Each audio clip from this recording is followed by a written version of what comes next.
पिछले क्लास में हमने टाइम सीरीज एनालिसिस में ये डिस्कस किया था कि कोई किसी भी बिजनेस और या इकोनॉमिक डेटा अगर टाइम के रेस्पेक्ट में अगर वो अरेंज्ड है तो उसे हम टाइम सीरीज डेटा कहते हैं। जैसे आप देख सकते हैं यहाँ पर प्रोडक्शन ऑफ स्टील का डेटा दिया हुआ है विथ रेस्पेक्ट टू टाइम। तो इस अरेंजमेंट डेटा के इस अरेंजमेंट को हम टाइम सीरीज डेटा कहते हैं। टाइम सीरीज एनालिसिस का मेन पर्पस है टाइम सीरीज डेटा को 4 इम्पॉर्टेंट फैक्टर्स अफेक्ट करते हैं। पहला फैक्टर है ट्रेंड, दूसरा फैक्टर है सीजनल वेरिएशन, तीसरा है साइक्लिकल वेरिएशन और चौथा है रैंडम वेरिएशन, जिसका डिस्कशन पिछले क्लास में हुआ था। तो इन चारों फैक्टर्स को के अलग अलग कंट्रीब्यूशन को मेज़र करने का पर्पस टाइम सीरीज एनालिसिस का होता है। ठीक उसी तरह से जिस तरह से कि आप चाह सकते हैं कि आपका मार्क्स जो कि कई तरह के फैक्टर से अफेक्टेड है, आपने कितने घंटे स्टडी किया, आपने कितना लेक्चर अटेंड किया, आपने कितने बुक्स को रेफर किया, तो इन सारे फैक्टर्स के कारण जो उनका अपना जो कंट्रीब्यूशन है आपके मार्क्स में, उसको अगर आप मेज़र करना चाहते हैं, ठीक उसी तरह से अगर आप मेज़र करना चाहें तो ठीक उसी पैटर्न पे हम ये डिस्कस कर सकते हैं कि वो जो 4 फैक्टर्स हैं trend, seasonal variation, cyclical variation and random variation, उसका हमारे टाइम सीरीज डेटा में कितना कंट्रीब्यूशन है। मान लीजिए कि आपने 85 मार्क्स गेन किया, उसमें 40 मार्क्स आपके सेल्फ स्टडी के कारण आपने अचीव किया, तो आप कह सकते हैं कि 40 marks your self study is responsible for achieving 40 marks out of 85 marks. इसी तरह से हम टाइम सीरीज एनालिसिस में हम चारों कंपोनेंट्स के कंट्रीब्यूशन को मेज़र करना चाहते हैं।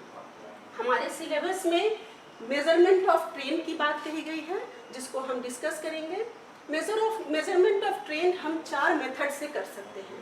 पहला मेथड है फ्री हैंड मेथड, दूसरा मेथड है सेमी एवरेज मेथड, तीसरा है मूविंग एवरेज मेथड और चौथा है लिस्ट स्क्वायर मेथड। तो हम 1 बाय 1 इन चारों मेथड्स को डिस्कस करेंगे। सबसे पहले जो सबसे सिंपल है और सिंपल है लेकिन ये बहुत ज़्यादा साइंटिफिक नहीं कहा जा सकता, लेकिन इसकी सिंप्लिसिटी इतना सिंपल है कि ये बहुत ज़्यादा पॉपुलर मेथड है, इसलिए इसको डिस्कस हम करते हैं। उसका नाम है free hand method. Free hand method कहता है कि आपके पास जो टाइम सीरीज डेटा है, plot these data on your graph. इस ग्राफ पे आप एक्स एक्सिस पे ईयर लेते हैं, वाई एक्सिस पे आपका जो वेरिएबल या जो फिनोमिना की जो वैल्यूज हैं उसको आप वाई एक्सिस पर लेते हैं। आप यहाँ ले सकते हैं प्रोडक्शन ऑफ स्टील, जिसकी वैल्यूज आपको यहाँ टाइम सीरीज डेटा में दी गई है। अब आप ईयर के अगेंस्ट जो वैल्यू है उसको ग्राफ पे प्लॉट कर देंगे। 2009 के अगेंस्ट वैल्यू 30 दिख रही है, आपने यहाँ पर 30 को आइडेंटिफाई किया, 2010 के अगेंस्ट 38। इसी तरह से हम वैल्यूज़ को आइडेंटिफाई करके और इनको हम ज्वाइन कर देते हैं, तो हमें एक कर्व मिलता है, जो कि एक जो कर्व है किस डेटा पे बेस्ड है, आपके इस टाइम सीरीज डेटा पे बेस्ड है, जिसको हम एक्चुअल कर्व भी कह सकते हैं। फ्री हैंड मेथड जब हम डिस्कस करते हैं तो हम एक ट्रेंड लाइन प्लॉट करना चाहते हैं, लीनियर ट्रेंड लाइन। यहाँ पर ये बात समझने की ज़रूरत है कि हम 2 तरह के ट्रेंड की बात कही जाती है, एक है लीनियर ट्रेंड और एक है नॉन लीनियर ट्रेंड।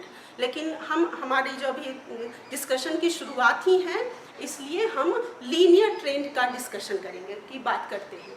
तो लीनियर ट्रेंड यानी कि लीनियर ट्रेंड की जब बात करते हैं तो जो ट्रेंड का जो कर्व प्लॉट होगा वो एक स्ट्रेट लाइन होगा। तो हम उसके कॉरस्पॉन्डिंग एक ट्रेंड लाइन, इस डेटा के बेसिस पे हम एक ट्रेंड लाइन प्लॉट करना चाहते हैं, जो कि पास करेगा ये जो एक्चुअल कर्व आपने प्लॉट किया है उसके बीचों बीच, उसके बीच से, बीचों बीच नहीं कह सकते, उसके बीच से आप एक लाइन प्लॉट कर सकते हैं। इस लाइन को प्लॉट करने के लिए कोई भी मेथड को फॉलो नहीं करना। मेरी इच्छा, मैंने यहाँ से शुरुआत की और एक लाइन, स्ट्रेट लाइन, क्योंकि लीनियर ट्रेंड हम मान के चल रहे हैं कि हमारा डेटा लीनियर ट्रेंड से अफेक्टेड हो रहा है, इसलिए हम एक स्ट्रेट लाइन प्लॉट करते हैं। कई बार आप देख सकते हैं किसी बुक में कि आपकी ट्रेंड लाइन, ये जो फर्स्ट ऑब्जर्वेशन है वहाँ से स्टार्ट होके और प्लॉट हो रही है। लेकिन ये कोई हार्ड एंड फास्ट रूल नहीं है, आप कहीं से भी आप अपने ट्रेन लाइन को प्लॉट कर सकते हैं। ध्यान रखने वाली बात ये है इसमें कि कोशिश ये की जानी चाहिए कि आपके लाइन के ट्रेन लाइन के ऊपर जितने पॉइंट्स हो, करीब करीब उतने ही पॉइंट्स ट्रेन लाइन के नीचे भी फॉल करें। अगर ऊपर 3 पॉइंट है तो अप्रॉक्सीमेटली 3 पॉइंट नीचे फॉल करना चाहिए, यानी कि approximately same number of points should fall above और बिलो द ट्रेन लाइन। तो ये जो ट्रेन लाइन है ये हमने फ्री हैंड से अब बस उठाया हमने अपना पेन या चॉक और हमने इस लाइन को प्लॉट किया without following any particular method of plotting it. इसलिए इसको हम कहते हैं ये हमारा ट्रेन लाइन हो जाएगा। और ये चूँकि हमने फ्री हैंड स्टाइल से इस लाइन को प्लॉट किया इसलिए इस मेथड का नाम है फ्री हैंड मेथड। अब हमारा पर्पस था कि इस डेटा में ट्रेंड का कितना कंट्रीब्यूशन है वो मेज़र करना। तो उसको हम मेज़र करने के लिए हम ईयर से अपने 2009 में ट्रेंड के कंट्रीब्यूशन को आप मेज़र करना चाहते हैं तो 2009 से एक परपेंडिकुलर आप प्लॉट करेंगे अपने ट्रेंड लाइन पे, और उस पर्टिकुलर पॉइंट से जहाँ ये परपेंडिकुलर लाइन इस ट्रेंड लाइन को मीट कर रही है वहाँ से एक परपेंडिकुलर आप ड्रॉ कीजिए अपने वाई एक्सिस पे। ये पॉइंट जहाँ भी फॉल कर रहा है उसको आप मेज़र कीजिए और वही जो वैल्यू होगी वो ट्रेंड की वैल्यू होगी, ट्रेंड के कंट्रीब्यूशन की वैल्यू मानी जाएगी। और आप समझ सकते हैं कि इन सारे डिस्कशन को, इन सारे एनालिसिस को ग्राफ पे प्लॉट करने से हमें बेहतर वैल्यू मिल सकती है, हम ज़्यादा एक्यूरेट वैल्यू मिल सकती है।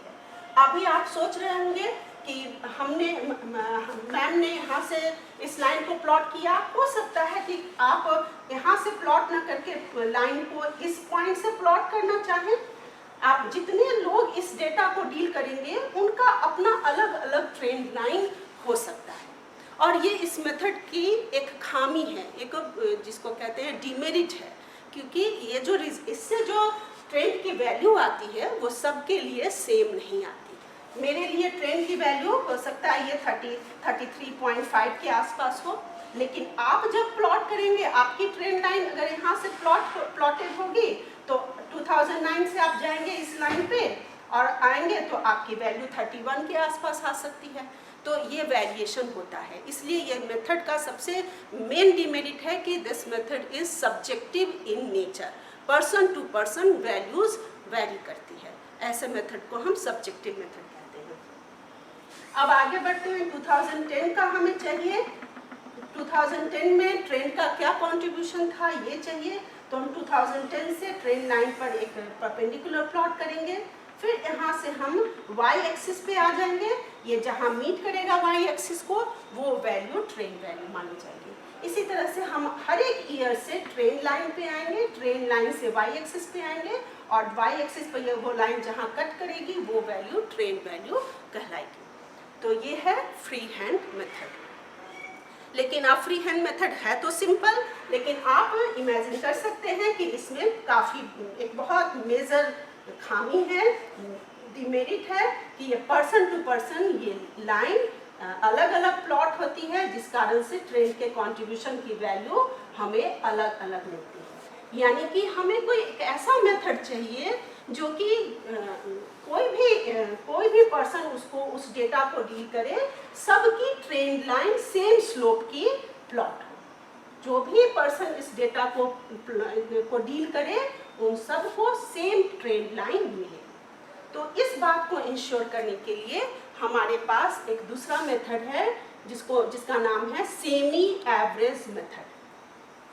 सेमी एवरेज मेथड में ट्रेंड लाइन आर्बिट्रेरली प्लॉट नहीं किया जाता।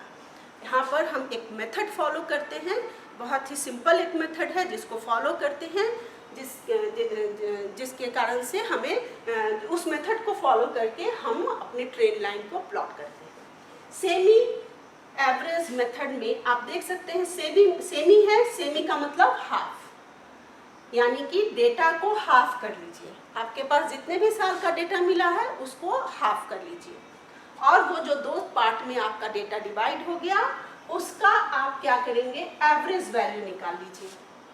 और वो जो एवरेज वैल्यू है वो आपको अपने ट्रेंड लाइन को प्लॉट करने में हेल्प करेगी।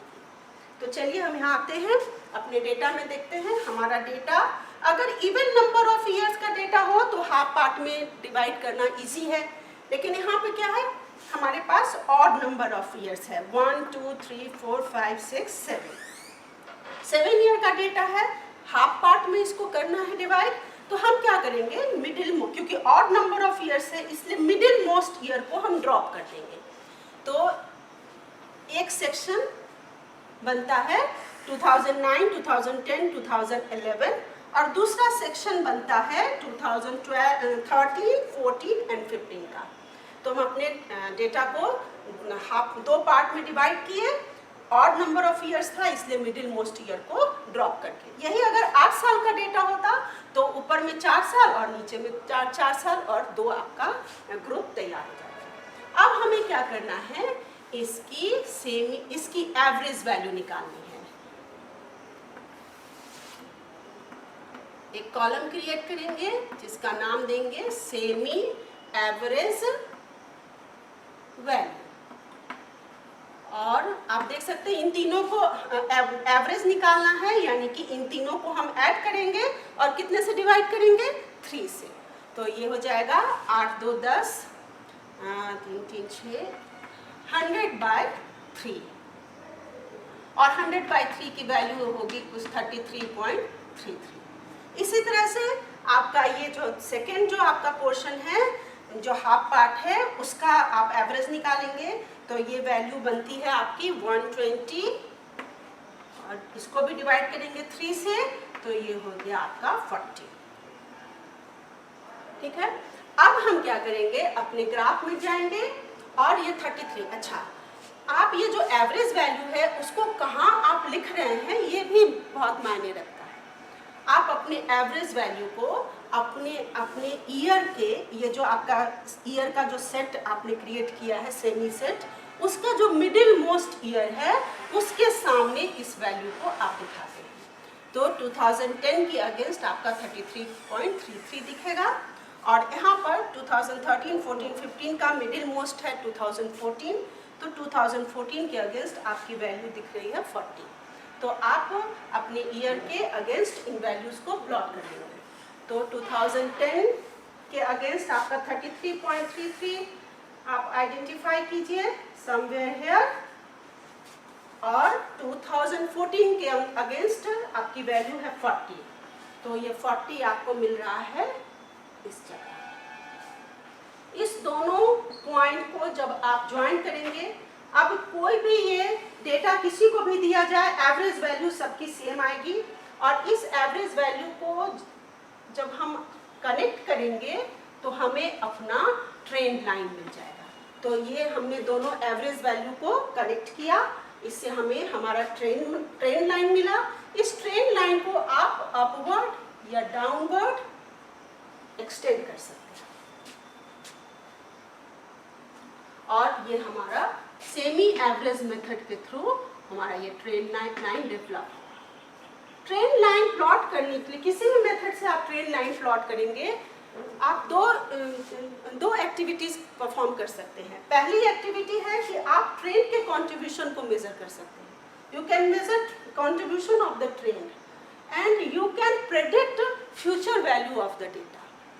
ठीक है, तो आपको ट्रेंड के कंट्रीब्यूशन को कैसे मेजर करना है ये हम डिस्कस कर चुके हैं। जिस भी ईयर के लिए ट्रेंड के कंट्रीब्यूशन को मेजर करना है उस ईयर से परपेंडिकुलर डालिए ट्रेंड लाइन पे, और फिर यहाँ से इस पॉइंट से एक परपेंडिकुलर डालिए वाई एक्सिस पे, जहाँ ये मीट करेगी वो ट्रेंड की वैल्यू होगी। फ्यूचर की वैल्यू अगर प्रेडिक्ट करना है, मान लीजिए कि आपको प्रेडिक्ट करना है 2017 की वैल्यू, ये आप मान लीजिए 2015 में आपको ये डेटा मिला है और आप ये डिस्कशन कर रहे हैं। तो 2017 के में आपके स्टील प्रोडक्शन ऑफ स्टील की क्या प्रोबेबल वैल्यू होने वाली है, इसको अगर आप एस्टिमेट करना चाहते हैं तो आप क्या करेंगे, ट्रेंड लाइन को एक्सटेंड कर देंगे कहाँ तक, 2017 तक, और 2017 से एक लाइन एक परपेंडिकुलर लाइन आप इस ट्रेन लाइन पर लेके जाएंगे और यहाँ से एक परपेंडिकुलर लाइन आप अपने y एक्सिस पर लेके आएंगे और ये जहाँ आपके y एक्सिस पर मीट करेगा ये वैल्यू फोरकास्टेड वैल्यू होगी आपके फिनोमिना की, आपके वेरिएबल की। तो इस तरह से हम ये एक सजेशन है कि जब भी आप ये डिस्कशन करें, फ्री हैंड मेथड यूज़ करें या सेमी एवरेज मेथड यूज़ करें, तो आप ग्राफ पेपर पे इन सारे कैलकुलेशन को कीजिए। अगला मेथड है मूविंग एवरेज मेथड और उसके बाद है लिस्ट स्क्वायर मेथड।